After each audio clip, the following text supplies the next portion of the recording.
I thought I wanted to make a video about like 90s gadgets because I find it so interesting. Like nowadays, the kids, I'm so glad I grew up with those weird gadgets, and now I'm in the era of technology, so I'm glad I have that background to actually look back on. So I thought I'll share a few. I have a list here.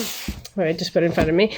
A few gadgets that are quite interesting. So the first one is landlines. So if you ask a kid nowadays, do it. How do you pick up a phone or how do you answer a phone? We would do this because obviously you hold the phone, and the kids nowadays actually put their hand there because it represents the phone. It's quite interesting. And then watching TV, it was like a big box TV, and then you had your VHS tapes. Speak, woman.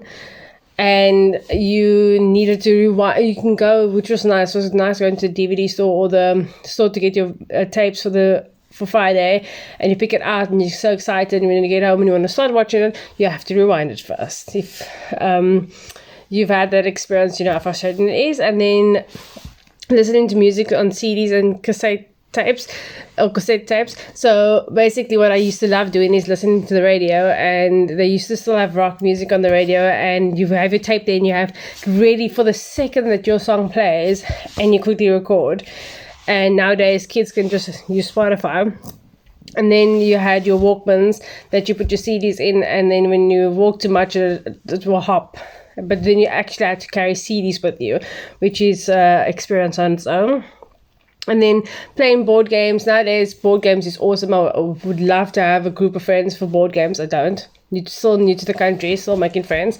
Anyway, so back in the day there wasn't really, you couldn't play with your PlayStation and stuff, so it was a lot of times family would spend time with board games. And then you did get like Sega, which I had a Sega, I was lucky enough, and the graphics was different and you couldn't save, which was the most frustrating part for me. Is I like playing games, but I want to save because I don't want to have to play the whole game, or if I'm struggling. Nowadays we can just look up on the internet like a walkthrough if you're really struggling, but back then there was no such thing. Anyway, next. So have you ever, back in the day before you had your phone to scroll on in the bathroom, it was a bit much anyway, yeah, I used to sit and read the labels on things, or like the spray bottles and stuff, or the magazines, or used to read the same thing over and over and over again. Kids will never understand what we went through. And then like writing letters to your friends in class, or snail mail. So writing letters to friends in class, you used to pass it along in the class, a little note, and then they would respond back. And then snail mail is like using the post office, and it will take forever to get your mail. Then like nowadays we've got GPS. I use that quite often nowadays for myself. And back in the days there was no such thing as GPS. You had to use like a paper map, or actually be awkward like I would be and go ask people for directions and then not remember the directions and then get lost anyway.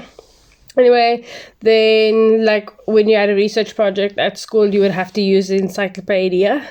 Said it like that because of How I Met Your Mother. Anyway, and then like go to the library, take out books, do your research, and there's no copy and paste or like ChatGPT or something. And like using cameras and films, so you would have to record on VHS tapes, or later on it was digital and you can put it on your computer. Or cameras, you actually had to go and you don't know if it's good or not, and then you pay for it to go have your photos developed, which I actually kind of miss. Like I don't do it anymore, and I wish I kind of did.